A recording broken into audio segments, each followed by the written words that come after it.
Hello and welcome to another episode of Divorce Chronicles, where we discuss our how we found our strength and which kept us going. A candid conversation on starting over, finding the wisdom, gift, strength, and resilience after divorce. Today we have Barry DeMonte. Barry, thank you for being here. I would let you introduce yourself to our audience. Thank you, Rebecca. The pleasure is all mine, and thank you for the opportunity.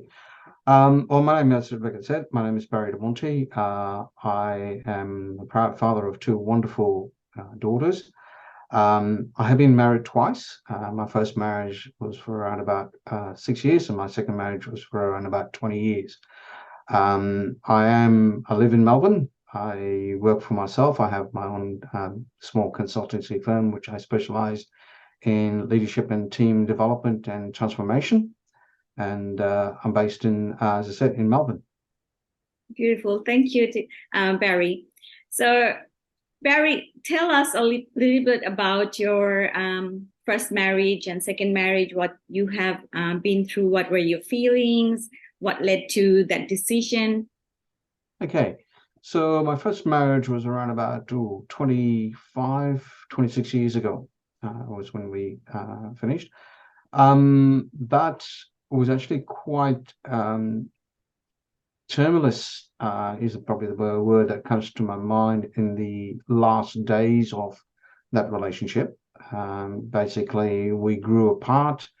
There was a lot of uh, angst is probably the word I would use. Whenever we came into the house, there were constant arguments about the littlest things. Mm.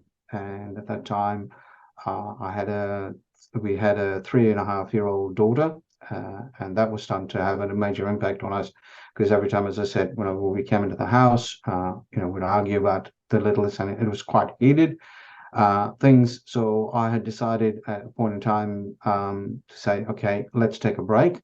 Let's step aside and have a look at what we need to do. So within a couple of weeks, it became pretty obvious that the marriage was not going to happen. So I then had a conversation with at that time, my ex-wife, and decided that the best thing to do was for myself and my daughter to live away from my wife at that time. And we did so for around about 3.5 years. So in that time, of course, we went through the usual settlement and so forth, and then the divorce. And after that, my daughter stayed with me until she was around about 6 years old, and then went back to live with her mother because with the way the law was structured was that I could not have sole custody of my daughter, simply in that you had to demonstrate that the one parent or whoever the parent that was not going to get custody was not a fit person, and I could not do that. So it was best that my daughter remained with her. As for my second marriage, as I said, I'd been married for around about 20 years. And over the course of that whole 20 years, it was a very good marriage as far as I was concerned. I had, and I'm saying as far as I'm concerned in the sense of far as my opinion and my view of it, right? And I'm sure my other half would also express that through the course of it, we had a lot of wonderful times. We saw a lot of the world together. We experienced a lot of things. We did a lot of different things. Towards the last part, and I would say it all happened around about the COVID, and things came to a head in the sense that there was distance. Now, what the distance was, I could not put a finger to it. I decided at that point that we should go and see a counselor and see what we could. We did one session. And then after that, my wife at that time decided she was not going to do any more. And so then I suggested that we take some time out, and she did. So she went away for a couple of weeks. And then after that, she came back and said, look, I don't want this marriage. I don't want to be with you. Yes, we've had 20 years, and then left. So that was it. Do you remember the feelings that you have been through both of the marriages while you were going through those turbulent moments, and your emotions, your feelings, how you express them, or what you been through emotionally, basically. Okay, I guess with the first one, there was a lot of anger. Mm. And they say that when you go through any completion or an end of a relationship, there's always a certain number of emotions you will feel. Mm-hmm. There's the anger, the self-worth, the oh, was I not good enough, or could we go back and do it? There's and in some instances, hate can also creep into there. Mm-hmm. But I think for me, what I did go through that whole gamut, but I did find an outlet in in a couple of ways that I was very much supported in one of my work colleagues took me under her arm, and she was part of the gay community, and I got taken in by her and a lot of her friends, and they actually were extremely supportive to me and my daughter. And I think also having my daughter with me was also a great sense of strength. Yeah. The other thing I did was I started to write, not so much a journal, but I wrote a lot of poetry. Yeah. And that gave me a sense of, if you like, searching inside of Mm-hmm. me and bringing my emotions out. Mm. I think that was part of what, or I believe that was also what was something that gave me the ability to heal. Mm. Very much. Of course, the day-to-day, world went around you. You got absorbed into that, and pretty soon, some of this sort of got put to a side. But for me, I was able to, if you like, get on the road to a point of healing, if you like, Mm. simply through my poetry and through my involvement with my daughter and the support I had through my good friend, and known as still for what, close to now 30 odd years, right? Through her and the community.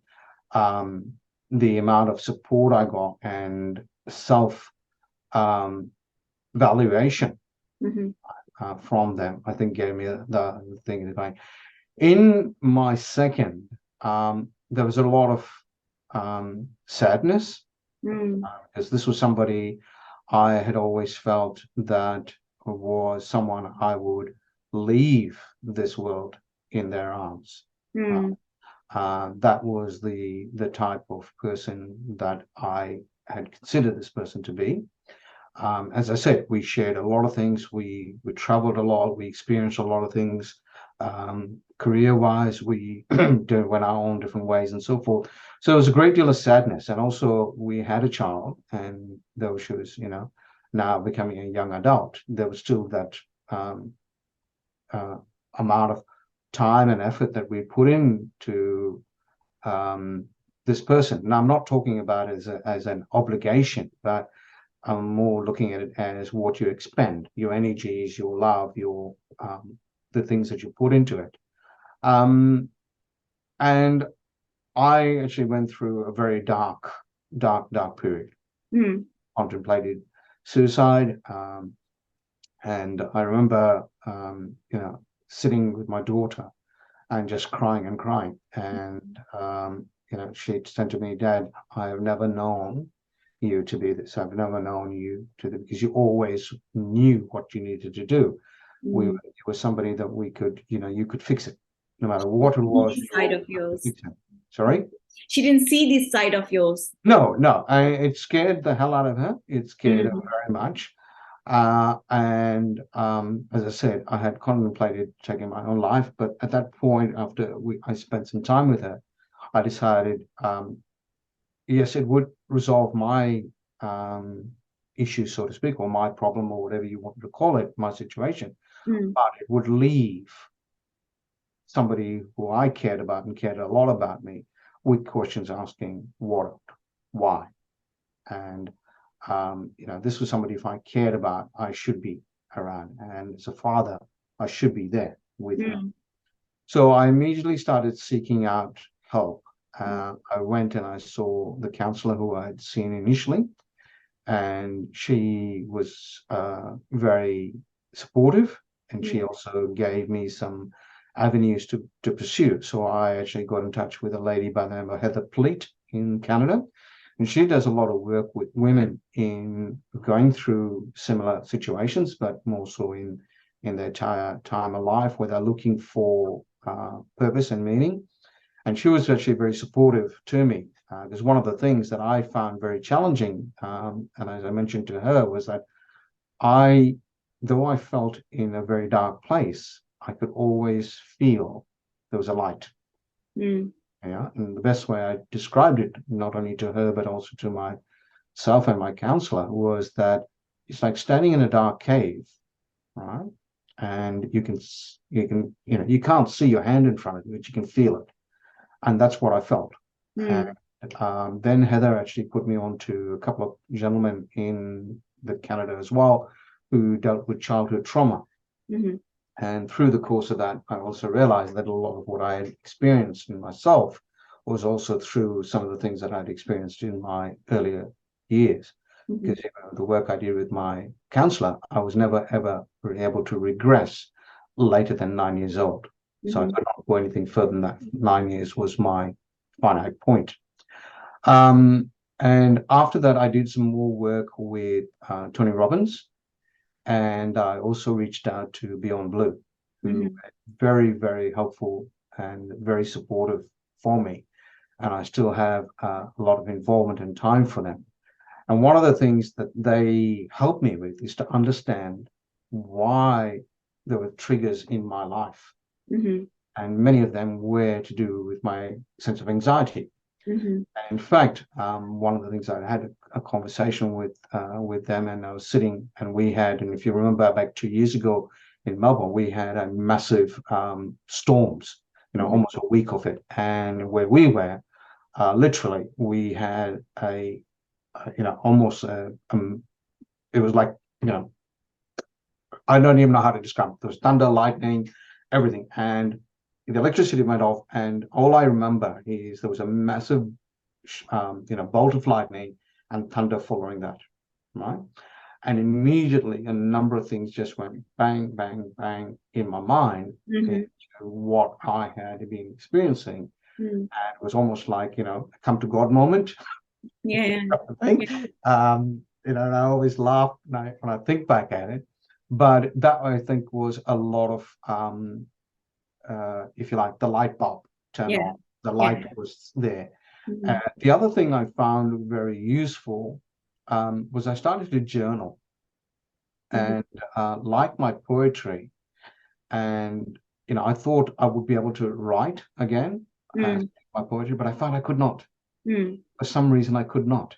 I had written some very deep um, poetry and very deep messages, not only from what my feelings were, but I could not do that.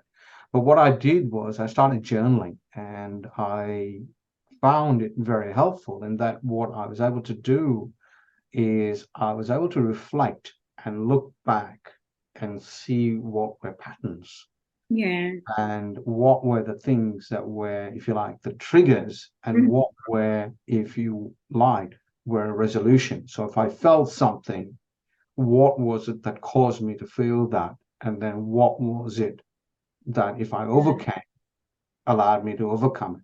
So that, I think, in a lot of ways was very great lessons, and it's something that I've taken and I still use in my programs with with my clients. Is I ask them to journal, and it's not so much to journal, if you're going through a crisis or anything like that, but journal your daily life, and it doesn't have to be voluminous.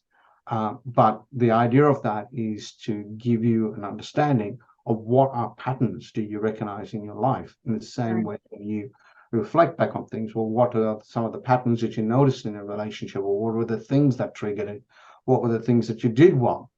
And I then applied some of the lessons that through my career as a consultant when we did projects. At the end of the project, we would always reflect back on the project itself.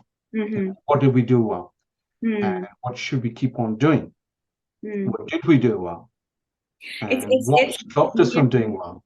It's I find it amazing, in the corporate world, we always do that, don't we? But then when it comes to marriage and emotional world, we don't. And then we think, the marriage is not going well, the relationship's not going well, we feel emotional turmoil or whatever we're going through.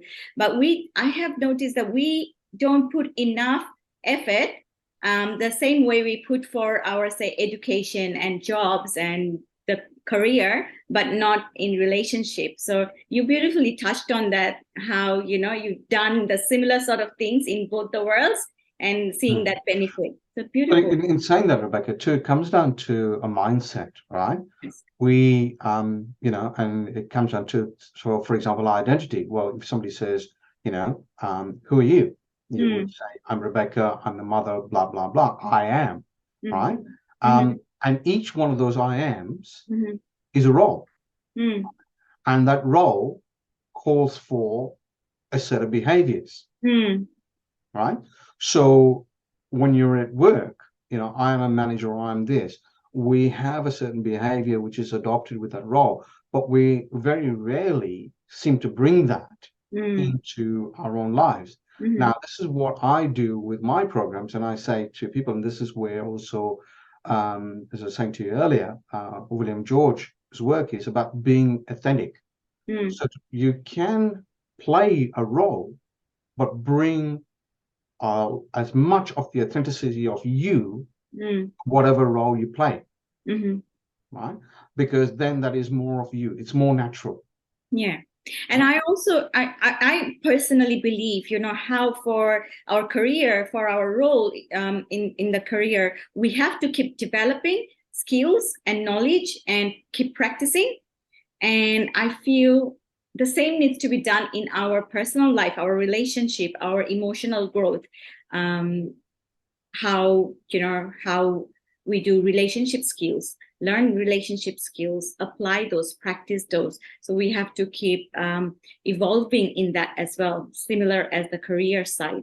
What do you think about that? I think it's very true, because the whole thing is, as I say, there's two stages to life, right? You either grow or you die, right? In order to grow, you're ripe or rotting, or green and growing. That's the That's right.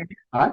So the whole thing of this is understanding that, first of all, any relationship is a two-way street, right? For a relationship to be of value, right, it has to be a two-way street. Now, there are many, many relationships where there's a one-way street, and at times we choose to go into that for whatever reason. And I'm not going to discuss those things, but fundamentally, I think it's for me, one of the things that I gave and I try and practice is always try, and this is where in part of my journaling was, one of my tasks at the start of the day was learn something new, right? No matter what, right? Learn something new, and how can I teach that to someone else?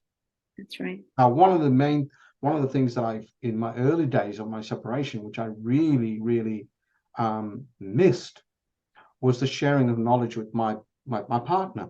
Now, she was studying to become a physiotherapist, and I loved listening to many of her lectures and things like that, because there was conversations that we could have, and it was a case of learning. It was not that was our substance, but it was something that, again, we brought into place in something that's common. And I think that's important in a relationship. You find, as I say, commonality where you can. Now, you don't need to have the same passion as the other person, but having an interest. And one of the things I say to my leaders is, when you are with your staff, have an awareness. It does not mean you have to agree, right? And it's like a lot of things. We have our own personal beliefs, we have our own things, but it's having that empathy, it's having that openness, and that allows you to grow, right? And one of the things my grandmother used to always say to me is, be like a river, flow. Right? And that's true with water. Water will find a way to overcome any obstacle you can put in it. Even if you dam it, it will find a way to find a crack in it or somewhere to overflow. Right? It'll find a way. And I think that's what we are as humans. We are a river, and we flow. And when we finish the state that we're in, we go into a bigger universe or whatever you want to call it. Okay. But one of the key things I put for myself, and I applied that now through my relationships, is what I call no RBS. No BS. No RBS. RBS. What does that stand for? Okay. So no JBS, no judgment, no blame, no shame. Yeah. Okay. Because we have no, and I would use the word right to judge. Okay. We have, if we blame, it doesn't do anything. And if we shame, it doesn't do anything. We'll take ourselves back to when we were kids, right? Kids very rarely had judgment. Right? You watch kids when they are young, they don't judge. No. If they're in a playground with a whole bunch of different kids of different colors or whatever, they don't judge. No. Right? Not until we teach them. There to play. Yeah. Right? We're there to discover, we're there to have fun. Right? Very rarely they go and blame or they very go and shame. That doesn't even exist there. We teach them that. Exactly. Right? We as adults teach them that. And I find when I apply that to myself, I find I empower myself. And even when I apply it to relationships I have, like with my daughter or with my friends or whatever, I find that relationship gets empowered. Right? Because this, if you like, murky backwater, whatever the thing is just there no more. It's flowing. Because you can express what you feel, what you think, what you believe without the fear or the thing, but you're wrong.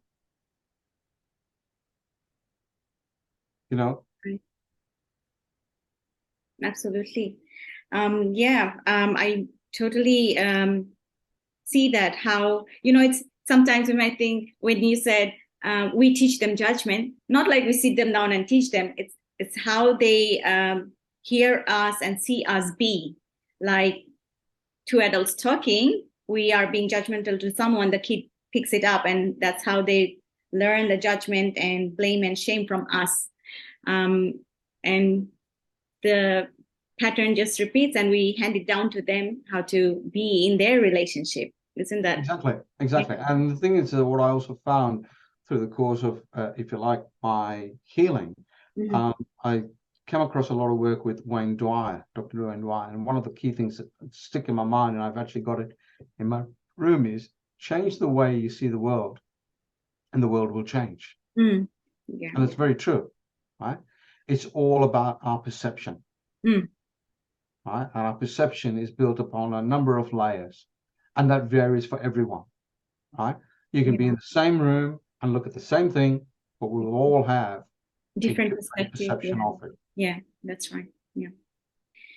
Coming back to the patterns, you said you sort of started getting aware of. Could you tell us your patterns you saw, and like, even if it was the fighting, or how you acted, how you reacted to the given situation, how that pattern also was present not only in your marriage and relationship, but also at work, probably work relationship.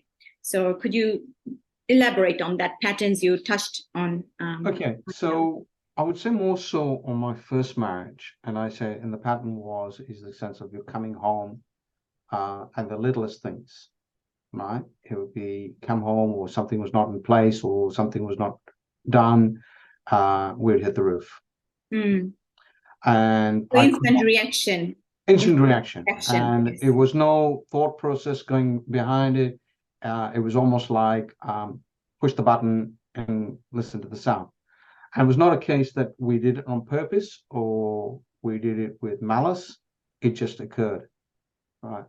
And I don't know whether it was the environment in which we'd come, or the point where we'd gotten in our lives where, fundamental thing of communication had gone.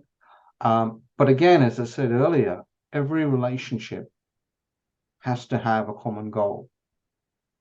Now, that common goal goes, even if it's not replaced by another goal. By goal, I mean something of substance, that the purpose of what is that purpose of the relationship. if that purpose goes and there's nothing there, or neither of you can see or agree to that purpose, that relationship will fall. Mm. Right? And it's understanding and knowing that. Now, in looking back, and I know conversations I've had with my daughter, she said to me, Dad, there were always red flags. I could see it, but you couldn't. And sometimes it's the same thing in our work. We are so deeply engrossed in what we're doing, Mm. we don't get the chance to lift ourselves out. Mm. So how old was your daughter when she said that? It's only recently. Okay, yeah, yeah. So, and again, it's the thing, it's, as I said, this was somebody I felt I was going to spend the rest of my days on, right? Mm. So when you have that belief or that view, sometimes you don't Mm. see the obvious, right? Mm. And that's where I talk about, the ability to step aside and look from the outside in. That's right. When we are in the frame, we don't see the picture.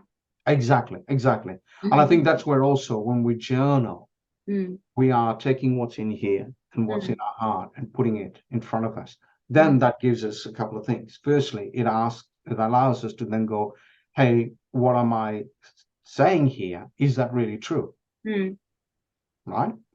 And it takes a while for us to understand that. The first thing is acceptance.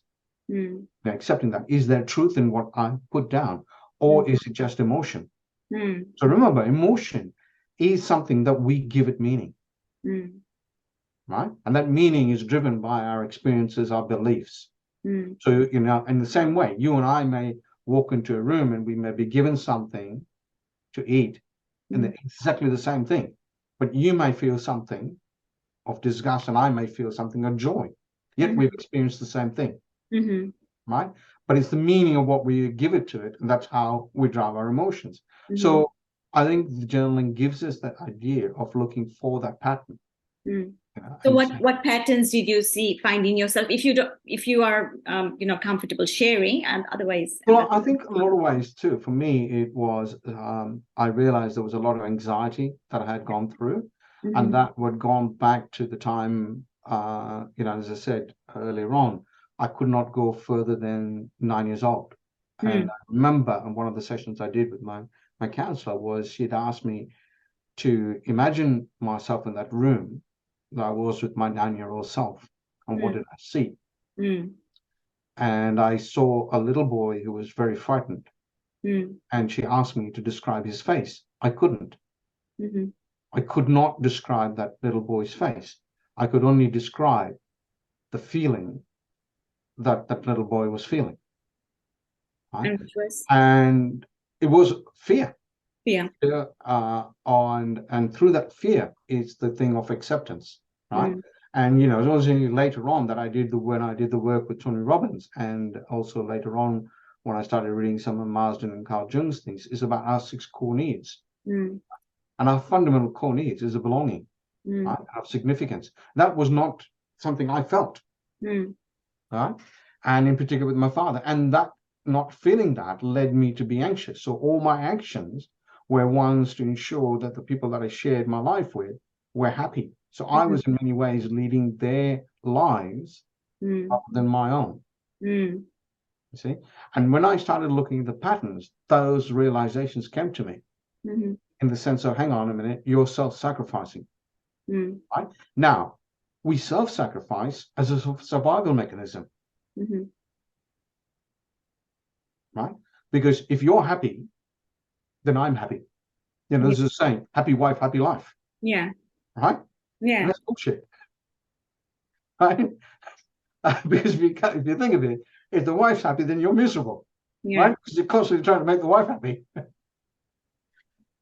You see? So I think it's first of all, as I said earlier, coming to that realization. Okay. And I believe patterns allow you to. Yeah. And it's also being honest with yourself. I think that's the first thing. It all has to start from you. Right? Firstly, understanding that you're good enough for you. Right? There's an old saying, you've got to love yourself. Yes, you do. Because if you can't love you, how can somebody else love you? That's right. You know? Mm-hmm. So if I was saying, hey, Rebecca, I want your love. Okay. But do you love you? No. Then why do I need to love you? Yeah. So as I said, it's understanding you, realizing about you, and then starting to look at, okay, I am good enough. Mm-hmm. What I do is for me. Mm. And through what I do for me, if I can make a difference or I can support and I can create that, then yes, fantastic, wonderful. If I can't, then I'm not responsible. I'm only responsible for me. Mm-hmm. Then people will say, but hang on, you've got children. Yes, that's a different responsibility, right? That's a responsibility as a parent. Mm-hmm. But even even your children, you can't be responsible for their emotions, their feelings. Their feelings come from their heart, right? Their emotions come from them, the meaning they give it. But the meaning they're given it is through your behaviors that they've recognized. Mm-hmm. And it's not to say that you then bring blame. No.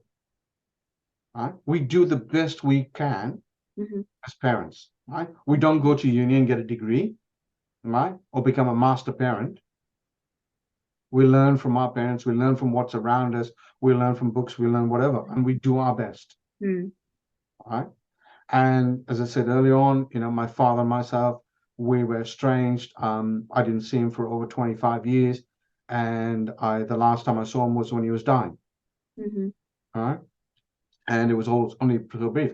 But it was only after that he passed and when I was given many of the things of his that I realized that we did have a relationship, right? Even though it was estranged. And my question to him, and even though, I had a certain feeling and view of his marriage with my mother, that was their relationship. He had a separate relationship with me. Right? And that relationship, had it been known earlier, after I read his things, right, I think it would have been a great one. But regardless of what it was, he's still my father, or was my father, and he will be my father. Yeah. Right? And I think that's key important for us as parents to understand. We do our best, right? And they will always be our children. As I say to people, when I talk to some kids, I say, listen, your mum or your dad will love you even if you're the greatest arsehole there is, because you're part of them. Yeah. Right? And even if the greatest, they will still love you. Right? And yes, there are instances when some parents go, no, I don't want anything. But deep down inside, there is that little bit. Yes. So the pattern, if we come back to you found yourself that everything was driven by fear of not belonging. Is that correct? Well, part of it, yes, but then there are other patterns too, which we go through with our emotions, right? As I said, we go through the grief. Yeah. So let's focus on what did you see your patterns were? Okay, so I saw my patterns firstly in the anxiety. Okay, so what were my behaviors that were driven by my anxiety? Right? And then I looked at them and went, okay, I know what they are caused. What do I do about it? Right. So back then you didn't start working on your patterns. When you started realizing, okay, these are my patterns, like say, as you mentioned, something happened, you came home and instant reaction. So that was a pattern. And that was probably present in your professional life as well. In fact, no, because as I said earlier, we put different hats on and we have different behaviors. Right? So it was sometimes we take it with us. Yeah. Right? But for me, I did not. There was always a case of when I left the office, I left the office. Okay. Right? And when I came home, I came home. Right? So that was, if you like, there was no consistent pattern across all my roles, so to speak. I see. Right? Did you see the similar patterns in the second marriage as well?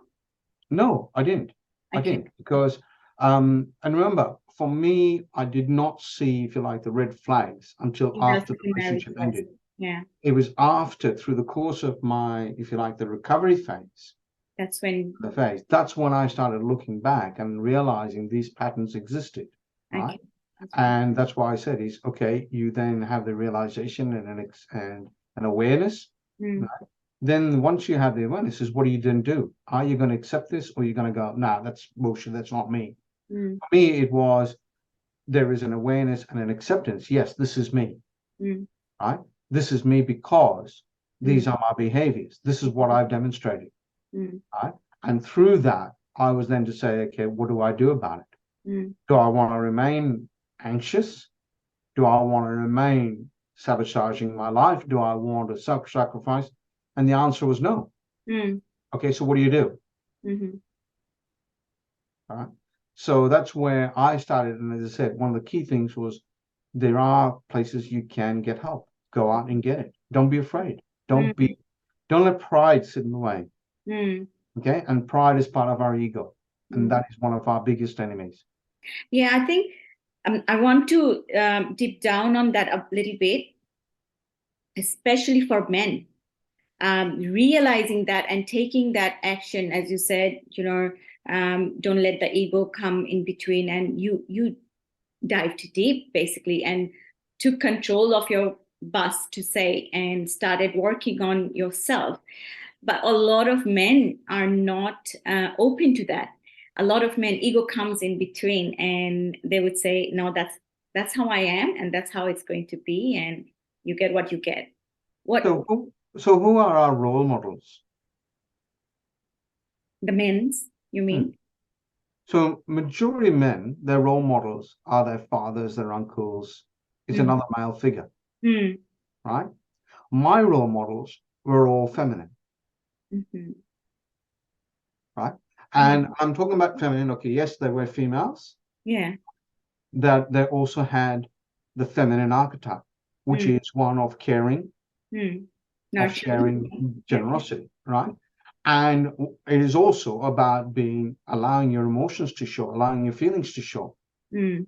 right? And more importantly, um, allowing yourself to be loved and to love, Mm. right? Whereas the male archetype is one where we are out there, we face the fear, we do it, right? And this is stuff you don't. It's, you're not a strong person if you cry. Yeah. Right? In fact, you're actually stronger when you cry, Mm-hmm. right? Because you've allowed yourself to be vulnerable. You've allowed that to come out. You've not Yeah. bottled it. And also that you didn't feel the shame. Exactly.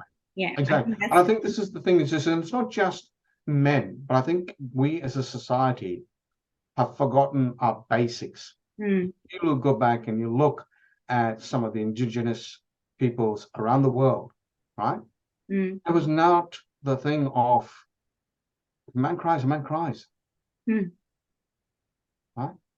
It's a human emotion. It is. And then they, I think in a lot of ways, they were more closer to their spiritual self. And I'm not talking about religion, I'm talking about your soul, your inner Mm. self, right? Yeah. And um, they were more closely aligned with it, and they were more closely The true aligned with self. nature. And Yeah. that was their strength, Yeah. right? We Aligned lost with that. the true self. Yeah. Authenticity, as you mentioned Exactly. earlier. Mm. Exactly. Who are you? You are who you are, and you're valued by your actions, Mm. right? And I think that's very true, because if I remember back when I first came to Australia, and we came at a time when the White Australia policy um, was falling apart, and we were the first Asians in the neighborhood, in the school, and many of the people where we were living were all folk who worked on the land. And the one thing I found with them is it didn't matter the color of your skin or where you came from. Mm. It's how you gave back, Mm. how you behaved. Mm. So if you were respectful to the community as a whole, you got involved in your community, you integrated with the community, and it wasn't a sense of losing your identity, Mm. right? But you were part of the community. You were considered, hey, he's a good bloke. Didn't matter the color of his skin. Didn't matter where he came from. Didn't matter if he didn't speak English really well, but he's a good bloke. Why? Because he's part of the community. Yeah. Yeah. And we've isolated ourselves many ways. And that sometimes also happens with our marriages and our relationships. We are so busy, going down the path of the, the ambition, that we forget. Yeah. Why do we actually come together for that relationship? And again, our cultures have a lot to do with it as well. Yeah. Go and make the money, buy things, make money, pay. Yeah. And the strength, the thing is also on female, right? So even if you think back on your own self, Rebecca, when you were in your early 20s, and if you weren't married, why aren't you married? Huh? You're going to end up an old woman. How are you going to have children? Yeah. Huh? Yeah. But there was never the thing. It was just, but hey, Dad, I don't want to have children. But you have to have children. You're a woman. That's right. I've been through that. The rules. We as society put, I think, pressures on ourselves unnecessarily. That's right. The expected, whatever the norm is, we just put it on everybody, but we struggle to accept when somebody is different from that norm. So probably 80-90% of the people will follow the same thing, but the remaining, when they step outside the box, the society becomes very anxious that she or he is not following the herd. How come? And to bring them in the same herd. Again, though, we have forgotten, by not following the herd is where we've advanced, where we've grown, right? And if you look back at our history, the person, be it male or female, who discovered something, right, who tried something, which all of us didn't try, discovered something, right, and that changed us. Yeah. Because simply, it comes back to what, Twain says, change the way you look at the world and the world will change. Look at the things that we've got in our lives. If we had not looked at it in a different way, we would never have got to where we are or never have the things we have. Yeah, somebody needs to step out of the norm and discover and invent. And I think coming back to what we were talking about in the relationship, as I said, by having the foundation stone, firstly, I think is you are friends, right? Because when you're friends, you take a very different approach in your expectations or in your anticipations of what that relationship is going to be, right? You tend to have lesser of a judgment, lesser for blaming or lesser of a shaming, right? And I think if that becomes a foundation of the cornerstones in your relationship, and then add on top of that is, now, I'm not saying that we will not do it. Yes, we will be judgmental. I'm still judgmental, right? I still sometimes blame and I sometimes shame. But if we're conscious of that, we can very quickly change it. But that becomes another foundation stone, if you like, is that I'm not in here to judge somebody, because I always feel, or you should believe, they're doing the best that they can. Right? Now, we don't read each other's minds. We can only reflect each other. And that's one question we should always ask ourselves too. And I found that earlier on when I was going through this whole thing is, what was it that I reflected, right, that caused certain things for people to behave in certain manners? Right? And it was not a case of blaming me. It was asking myself, what did I, because we always do, right? When you walk into a room and you meet somebody for the first time, if they smile at you or if they express a certain behaviors, you have a certain reaction, do you not? Yes. Yes. How I've been welcomed would then sort of have a reaction in me that how I'm going to respond, Yeah. But it also then gives you, if you like, it also stems some of the other emotions. Absolutely. If you come into somewhere and you're always apprehensive and somebody comes up and says, hey, how you doing? And they're friendly, you find your fear of being in crowds may diminish, but you still have it. You won't say you can go away, right? but it will slowly diminish, and you may feel a lot more comfortable. And that's the thing is that what I'm saying is that fundamentally in relationships is having that foundation of saying, hey, we don't have this. That also, I feel, gives people an ability to express themselves without feeling that, oh, no, that's not a good husband, or that's not a good wife, or that's not a good partner. Yeah.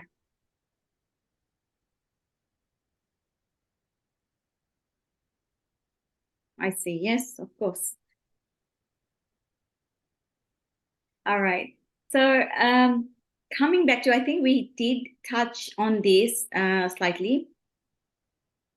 The first marriage, you sort of had an idea that it's not going in the right direction. Did that sort of make you anxious, or you wanted to hold on to it, or um, at what point it was like too much is too much? And you said, as you came to the conclusion, it's not. I remember you saying, in 1 or 2 weeks you got it, but did you see it's not been working for a long time, it was coming, and then those last 2 weeks were the time when you decided? Sorry, I didn't mean to interrupt. No, I don't think it was a sort of a gradual build-up, right?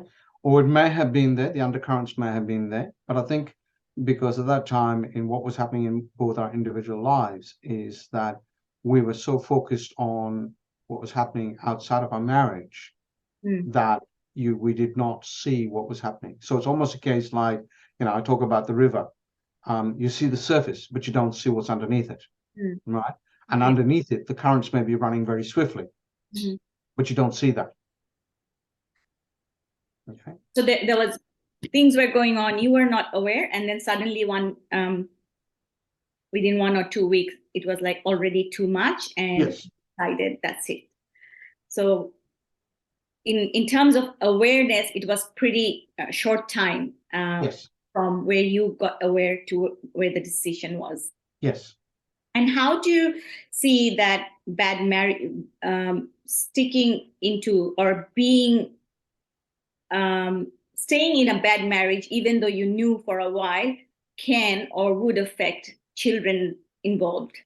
In your case, it didn't quite happen that way, but your in second marriage, your daughter was aware, as she mentioned, that I was seeing all those red flags.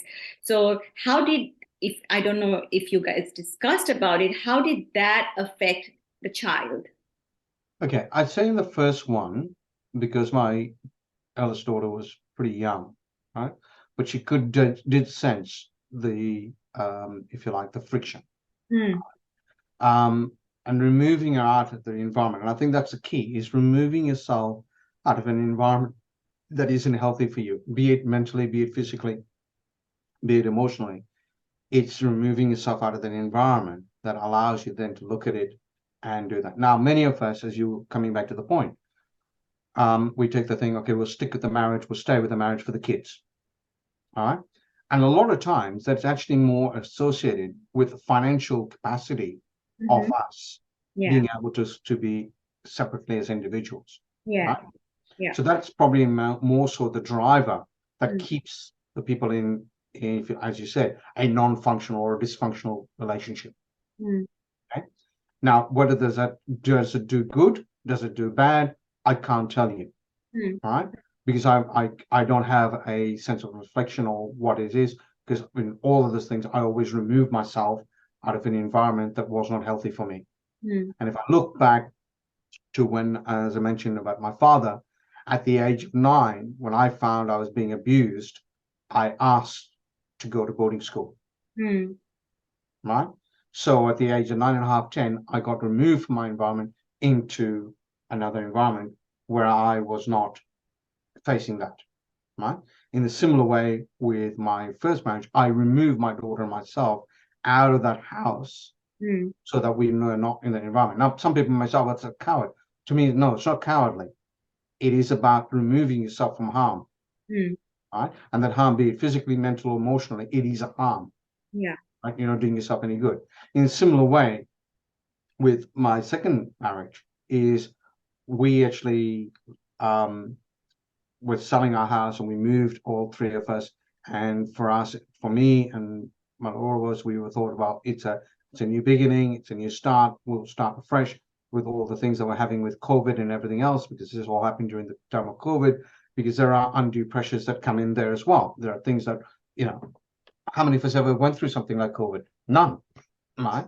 And yet COVID created a lot of situations where marriages just ended, right?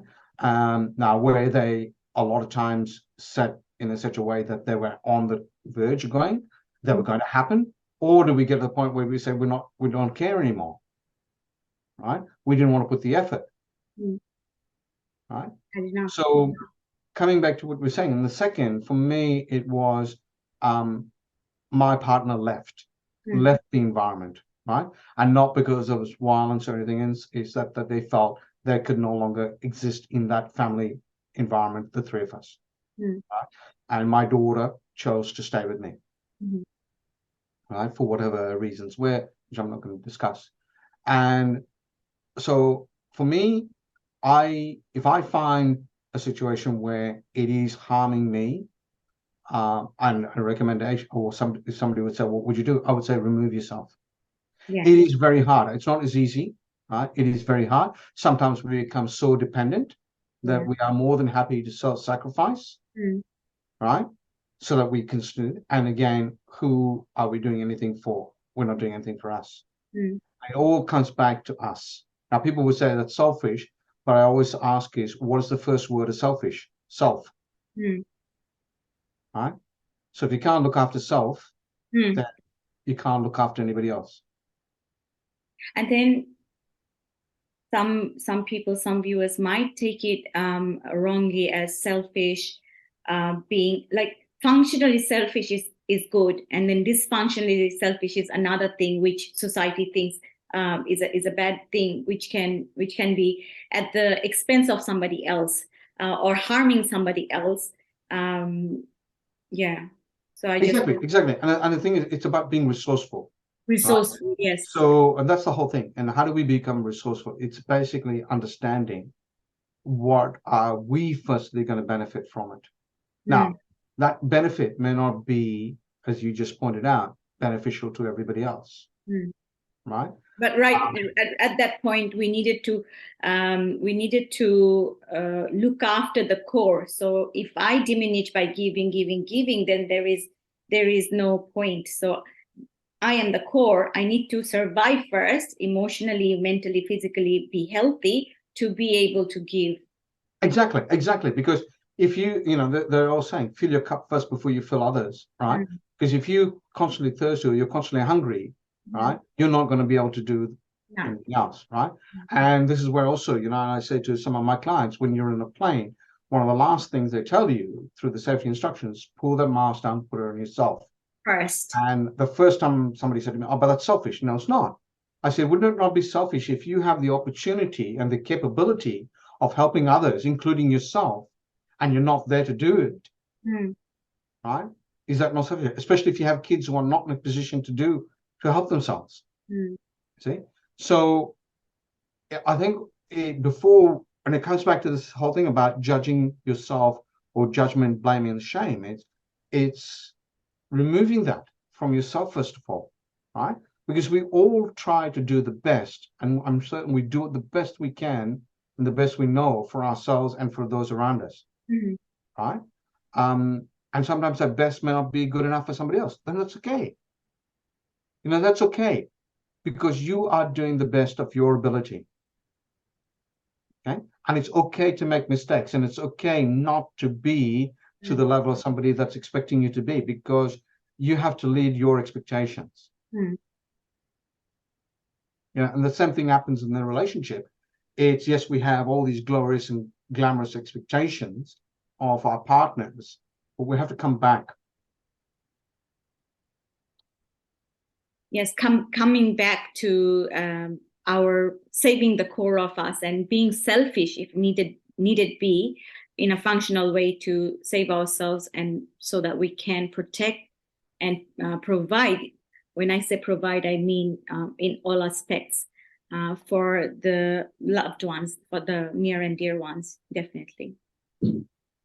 Now, coming back to, I know you got so much support from,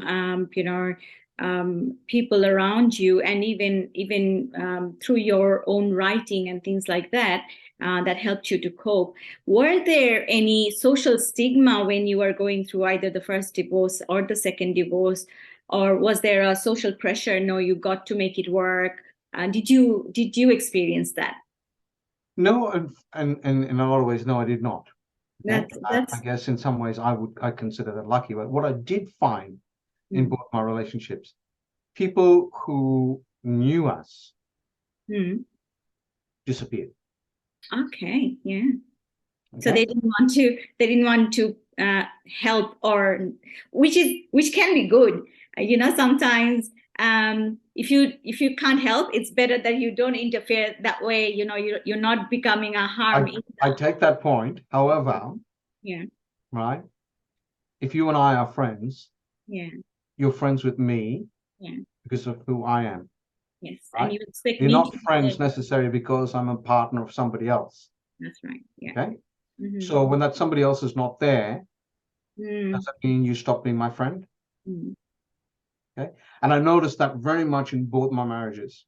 mm, Okay. And I look at it this way and I go, well, okay, fine. I was hurt, mm, right? And that I felt that, okay, here are people who I trusted and I thought were my friends, and I shared so many experiences with them. But then there is also a thing that says is, right, you're there for a point in time. Once you finish that experience, you go on to the next. mm. So Okay. were they friends, or did they get to know you through your partners, through your wives? Both ways, both ways. Okay. So there were some friends that I got to know through my partner, and Mm, then some people that she got to know through me. mm, Okay. And that happens, right? Or people that we met in common. mm. Right? We were in a situation where we met them both at the same time. We found things in common. We grew, and so forth. My Um, experience was, the friends whom I thought to be my friends and was introduced through my ex, they were not there when it was needed. So I thought it was probably because, or most of them were not there, was because I was introduced to them through my ex, and therefore they felt more loyal towards him, probably. So that's why, like, trying to defend them. but what I can say is this: is though I experienced, and as I said, when I talked about my first marriage and my second marriage, I found through my healing people who I did not even know, perfect strangers, came into my life, and they brought things into my life that just literally accelerated my journey. Mm, Okay. And some of them are there, some of them are gone. mhm, Right.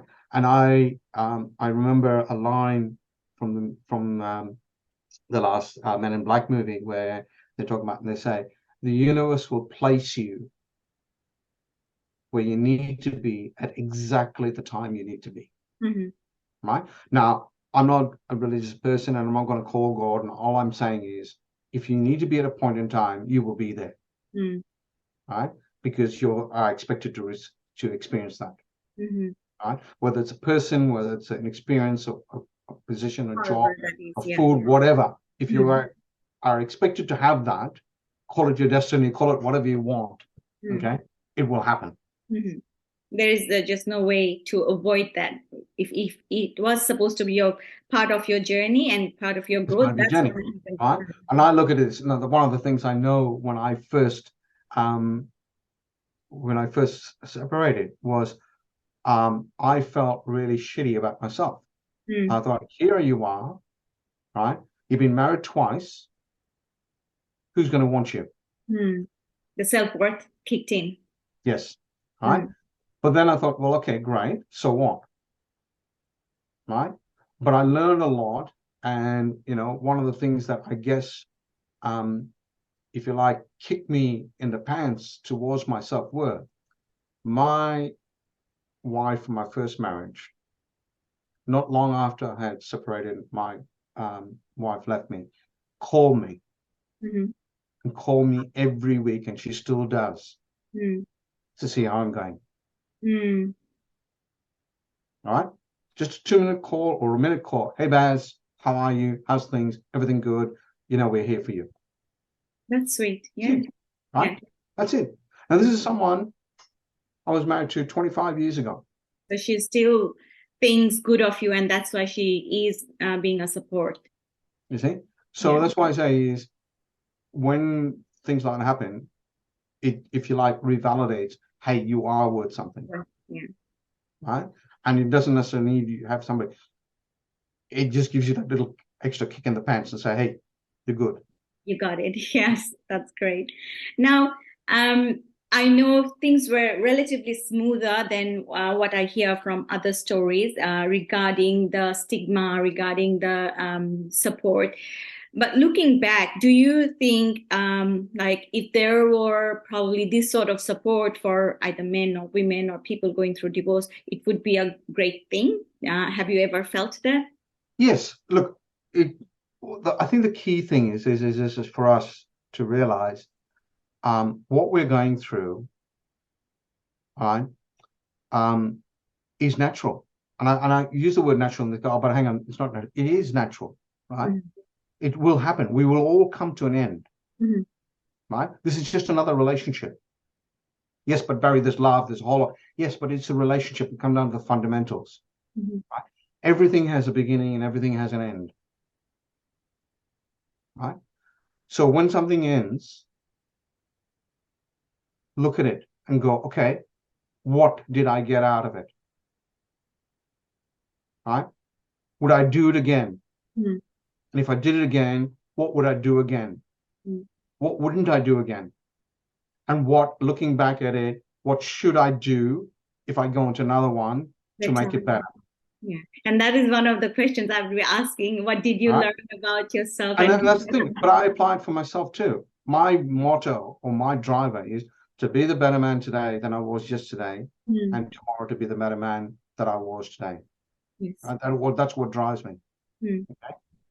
And I say seriously to both men and women, there are people out there that will help you. The first thing, right? Be aware that this is okay. Mm. All right. You may get a whole lot of stigma and people may blame and all. I would say it very bluntly, F off. Mm. Right? Tell them F off. Right? This is your life. Go and seek help. Mm. Right? There are beautiful organizations for men. Please, please. Beyond Blue, Black Dog. Mm. Right? There are folks there that will give you the start. Right? Same thing with women. It's hard and it's getting tougher and tougher, but it is there. The first thing, and don't put the shame aside. Mm. Right? It's happened, and it is something for us to learn and to go on. Absolutely. Yes. And just something I'd like to share with you, Rebecca. The other day, I was just, to kill time or my brain was dead and all the stuff. So I wanted something to just entertain me. Mm-hmm. And I picked a movie called Mine on Netflix, right? And yes, it's about these two soldiers who are out, doing a mission, and the mission fails, and one of them gets killed in a minefield, and the other finds himself on a mine, or what he thinks is a landmine, right? And he goes through a whole bunch of things, and ultimately, in his so-called visions, he basically the theme is move on. You gotta move on, right? And what he does is, and finally, he's already spent so many, I think probably a day and a more on this landmine, not even moving, right? For sandstorms and everything else. And then when he digs around it to see the mine, he actually finds he's been standing all this time on the mine. Old steel can. Okay, yeah. Right? Which was not going to kill him. Okay. But he spent so much of effort yeah. going through all these hardships, thinking he was on something that was going to kill him. Right? And the message from that, for me at least, was, hey, not everything in life is going to kill you. Right? So move on. If it's happened, it's happened. Move on. Beautiful message. Yeah. And we got to move on. We got to, these experiences are for our growth. So take it as a growth and learn about yourself for the purpose of learning about ourselves. I think all the experiences are for our growth in all the emotional aspects of life, controlling our emotions in a way that is, by control, I don't mean suppress. By control, I mean express functionally. So to get back in touch with our authenticity, coming back to authenticity, expression and feeling those emotions. So take advantage of all your negative and positive experience to connect to yourself and grow. That is a beautiful message. And as you were saying, just to add to what you were saying, it's not about controlling, it's about management. When you manage something, you can see both sides, or you should be able to see both sides. And how do you do it? So, talk about anger management. Well, okay, what was the causes of anger? And how do you then reflect it? It's not about suppressing it, because every time you suppress it, it's like a pressure cooker. When it blows, it's going to do more damage to you than it was. Yeah, that's what we need to understand, when we say control, so that we don't misunderstand what control means. Thank you for that explanation. Now, where were we? We talked about the social stigma and support. Now, we have touched on, and you did mention about learning about yourself. You learned about yourself. You've grown. You have journaled. So a lot of reflection was there. What would you say is the greatest gift for you in all both these divorces? What did you find that was the gift on the other side of the relationship or after divorce? If you had to say one or two attributes. I would say probably one word: love. Love for? I think just love in general, right? Love for life, love for experiences, love for growing, love for learning, love for just being you. Love. I think because, in most relationships, even where a relationship for, in many things, marriage is arranged, there is a certain amount of love that goes through it, right? And even when that relationship ends, there is, okay, yes, a feeling that we go through with the grief and the so forth. But when we come out of that, one of the first things, and as I said, one of the growing things is you learn to love yourself, right? And then in loving yourself, you can then love others. Yes, definitely. So sometimes we think self-sacrificial love is being the martyr is love, but as you said earlier, put your mask on first, because sometimes if you don't do that, that could actually be not love. You could have helped so many other people, but you didn't put the mask on yourself. So love yourself first, understanding yourself. And again, I would have a disclaimer that when we say love yourself, we don't mean become a mean person and don't cater to other people's needs and emotions and being a support for them. We mean don't do it to the point where you have sacrificed yourself, become a martyr, and you can't do much about anybody else at all. Yeah. And I think just to add to that, it's not about, as you said, it's not a bad thing. It's about being comfortable with yourself, right? It's being proud of you. It's being, having that pride in yourself. Because in the same way you would like whoever you share your life with or the people that you associate to have that same pride in you, have respect in you, and have the same feelings that you would like, and you should show that to yourself. In the same way. And you've used the word martyr, and I would say, without sounding so callous, has anybody ever seen a live martyr? No. Okay, so if you self-sacrifice and become a martyr, well, and as I said, without sounding callous, you're not there. You're not there for others. Right? So you're not there for yourself, you're not there for the people who want to love you and want to be loved by you. Beautifully put, I guess. All right. Now, how much do you think through your experiences you have grown, you have healed, or you have looked into healing? I know you have talked about, getting into coaching with Tony Robbins, and even your journaling helped you heal. How much do you think healing is important before we move on to another relationship? Look, that I think is up to the individual, Mm-hmm. and again, how deep is the hurt, Mm-hmm. and how long does it take to heal? There's no set thing, and people, I've heard and I've seen really, oh, within the first 3 months you will feel all these things, and then so forth. Mm-hmm. That's general, right? It's not everybody, and I think for me, the thing that took me accelerated, if you like, is the word that comes to my mind, is I wanted to do something about it. Mm-hmm. Right?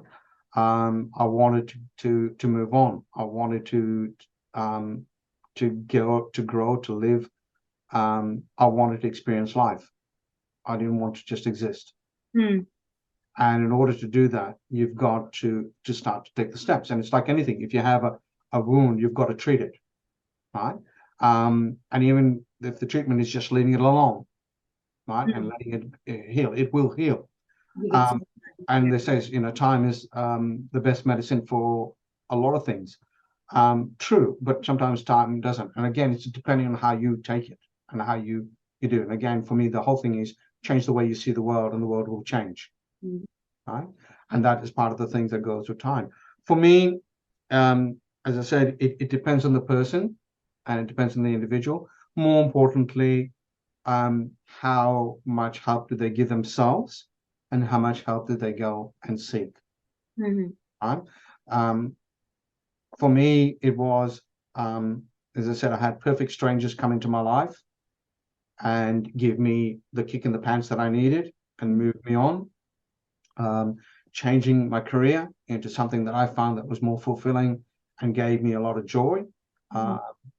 And again, looking at my priorities, what was it that really gave me joy?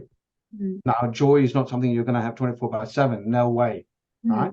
But the majority of the time that gave you fulfilled, that gave you, hey, what I'm doing is of value to me and is a value to my community, to my family, to my friends, whatever. So finding the healing through purpose and meaning. Yeah, but I'd say one thing also: do not please put a lid on the emotions you feel. If you feel angry, right? If you feel sad, cry if you need to cry. Don't distract yourself from that. Exactly. Let them come out, because one of the things is, as we've talked about, is by letting them come out, you're expressing them, right? You're taking ownership of them. These are my feelings. I'm sad. I'm angry. I'm hurt. All right. It's let it come out. Let it be expressed. Right? Because in many ways, once you let, it's like a pressure cooker. If you take the steam, if you put the lid, take it off, the steam comes out. Right? It then comes back and calms yourself. Right? Then you're able to see a lot more. Right? How long it takes, it varies. Right? It really varies. And we can't say, hey, look, in 3 months we're going to be rocking and rolling, or in 2 years, hey, you're not even going to think about stuff. Right? I know even now, I still go back to my journal and read, 2 years, 3 years ago. Right? And I look at it and go, and I do that simply to reflect. Am I doing stuff that I did then? Or am I feeling stuff that I felt then? What is it that's now happening in my life that's causing me to feel what I felt then? Right? So, and did I do something? And it's the case. Look, reflection is a wonderful thing. Right? They always say hindsight is great. Well, that's part of what reflection is all about too. Yeah.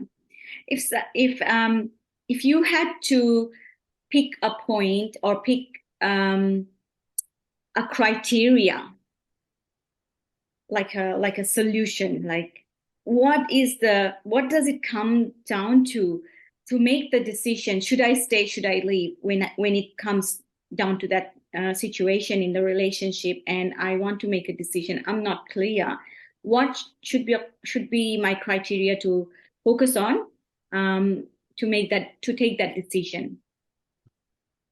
Like, I wouldn't say it's a single criteria. There are a number of things that are associated with it. First of all, I think is if you look is the material, right? Can I physically afford to remove myself out of this relationship? Yeah. Okay. And especially if they're children. Mm. Okay. Because many times one partner or the other is dependent on the other. Mm-hmm. If they are in a situation where they're independent, right, and they can, then okay, that then ticks the box. Mm-hmm. I think there are many boxes that need to be ticked before you say, hey, this is the one thing, right? Maybe in some instances, one thing, it could be where the relationship is very violent, somebody is constantly being, then get out, right? No matter what, even if you can't afford it, get out, right? So a case, I think, where there is harm, both physically, mentally, emotional harm happening, then that is probably a good time to get out, right? And yes, it's tough, but get out. And said there are avenues where you can go down to. Yes, there's a lot that is hard to get, right, because of the demands that are happening currently now in society, but there is help. And I think the other fundamental thing is asking the question, well, what did we come together for? What was the purpose of our relationship? And is that purpose no longer valid for both of us? Right?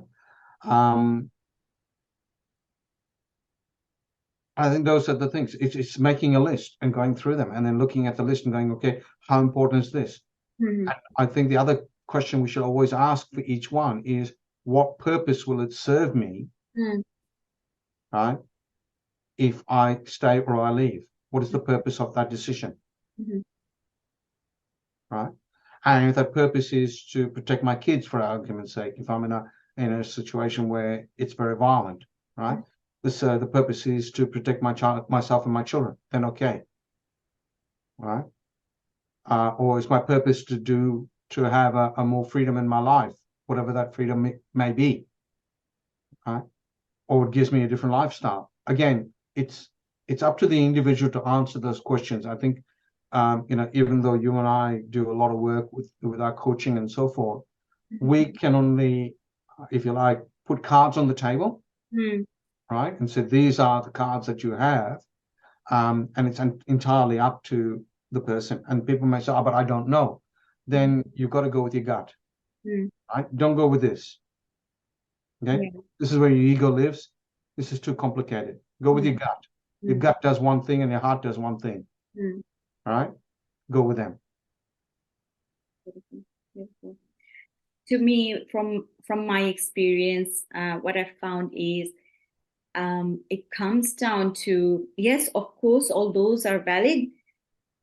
And when I had to pick just one card, it always for me was growth mindset and fixed mindset, which is the person I'm dealing with have a growth mindset about the same things as you mentioned, reflection, and can I be a better person? How can I be a better person? If they have that drive in them, then fight for your marriage, fight for your relationship.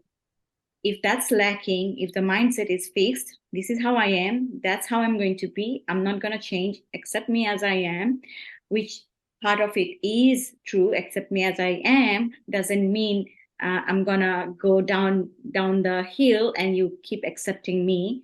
Do I make that effort? Do I show that effort that I can tap into the better version of myself? Then I see hope. That's my experience. No, and I do agree with what you're saying, but sometimes also on the other side of the coin is, do we actually have that vision at that time that there is a growth mindset?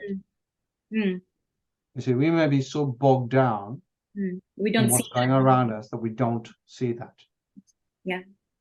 Okay? It could be the hindsight, isn't it? It's not only so much the hindsight, but that may not be the priority in the front, right? you may have a situation, for argument's sake, let's say you and I are in a relationship, and without sounding sexist or anything, I may be the main breadwinner, and times are really tough. Right? My focus is going to be on keeping my job, keeping the income coming in, keeping those things. That's going to be driving my focus, my whole thing, right? And I'm not going to be thinking about growing, right? I'm not going to be thinking about these other things. I'm going to be thinking about that, because that's what is, if you like, addressing our needs, in that is giving us certainty that way we're going to have food on the table, and we're going to have a house to live in, and we're going to be able to pay the kids' school, and we're going to feed ourselves and clothe ourselves, right? And that's going to give us the certainty, that's going to give us that belonging, because, hey, I'm belonging in the thing. Those needs are going to be the priority, right? And I think, as I said, I agree with you. If we sit down and we have that calmness, in a sense, to be able to do that, then yes. But what we've also got to be aware of, the waters are not necessarily always calm, right? They can be muddy, they can be stormy. The problem becomes, though, is a lot of us in this day and age, we are stuck in that constant survival mode where we have to constantly, yes. And therefore now we don't have time for growth. Now we don't have time to connect. Now we don't have time to, let that stress out. As you mentioned a little bit earlier, when your brain was fried, you needed something to relax your brain, and you watched a movie. For a lot of men and women as well, they are constantly grinding. Therefore, they don't have that time to unwind and connect with themselves and with the partner as well. And therefore, constant stress, and which is leading us to where, I mean, just in the same way, though, Rebecca, take back to, the last 3 years where we had COVID, right? We were, in some ways, if you like, the release valve was that the partners went their own jobs and they did the stuff, and you had that release. But then when you're all in the same environment, in some ways, yes, that same environment was supposed to bring you closer together. But in fact, for many of us, it was actually the catalyst that took us further apart. Yep. You see? So I don't think there is any singular situation where these ideal things come in. It's a case of how do we address it at the point that it arrives. Are we in the right mindset, or are we in the right emotional set to deal with something? And I feel seek help, because sometimes you're so deeply in that, in the mud, so to speak. You just need somebody to lift you up and go, hey, have a look from the top. Is this still what you want? Right? Or have a look in the front and in the horizon. Is that what you want? Giving you that perspective. We are towards the end of our program. If you had to give one advice for people who are going through divorce at the moment or thinking of it, and they don't see hope, they don't see optimism, how would you, or what would you tell them to connect them to that hope and optimism? I'd say come back to, as we said, what is the purpose of the relationship? Evaluate. What is it?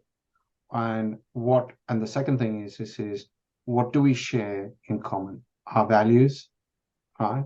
Now, we don't have to share every single one. We don't have to say tick, tick, tick, tick. Yes, we've got everything. No, if there are some differences, great, have them, right? Because that is also part of the things that will make this whole jump. If it's do the same, then you're just reflecting each other, right? And it can become bored, right? But if you have a little bit of the differences, that also, if you like, adds spice to the life, because there are some of the differences. But again, it depends on what the differences are. Okay, so I think fundamentally, firstly, what is the purpose of the relationship? Whether it's the marriage, friendship, whatever, right? Second thing, I would say, apply the foundation stone and the rule, right? No judgment, no blame, no shame. Okay, and then on top of that, come in as friends. right? Because good friends are there when you're down, when you're struggling, when you're in the shit, right? They'll jump in there and they'll help you. So come in as friends, right? Because with friends also, you have a different mindset. So Even for me, that's what I would say. yeah. So even if it's not working and you have decided to divorce, be a kind human being. Be a friend. Don't make difficult things difficult for each other. We don't have to be mean, even if we have to, you know, divorce or take our own ways. In saying that too, there will be many instances where we can't do this foundation stones. Right? We can't have the foundations, right? And that's okay, right? It's okay. And that I think is also one of the key things to understand too. It's okay, right? Because sometimes that relationship has got to a point where none of these things, even though if I was the best guy out, is going to apply. Leave it alone. Yeah. Right? If you need to move on, move on. Thank you so much, Barry. Thank you My for pleasure. Thank you for giving me the time. Thank you. So thank you, viewer, for watching and listening and tuning in. We will see you in our next episode. I will put it on. Actually, we'll continue and I'll edit it. So, I just wanted to say thank you, Barry, so much. Thank you so much, Rebecca. Appreciate you, expressing yourself and letting us be a part of your story, listening and learning from you and from your wise words. Thank you very much. Thank you so much. All right, Barry. So, really, really well done. Hopefully, we will meet, catch up, or something, whatever future brings, and maybe we'll bump into each other in one of our TCI courses sometimes. Perfect. Take care. Thank you very much, Rebecca. Bye-bye. Bye. May the Almighty Creator of the heavens and the earth and beyond accept this effort from us, and may He make it beneficial for generations to come, and for you and for me, and may He put blessings in it. Peace and blessings be with you.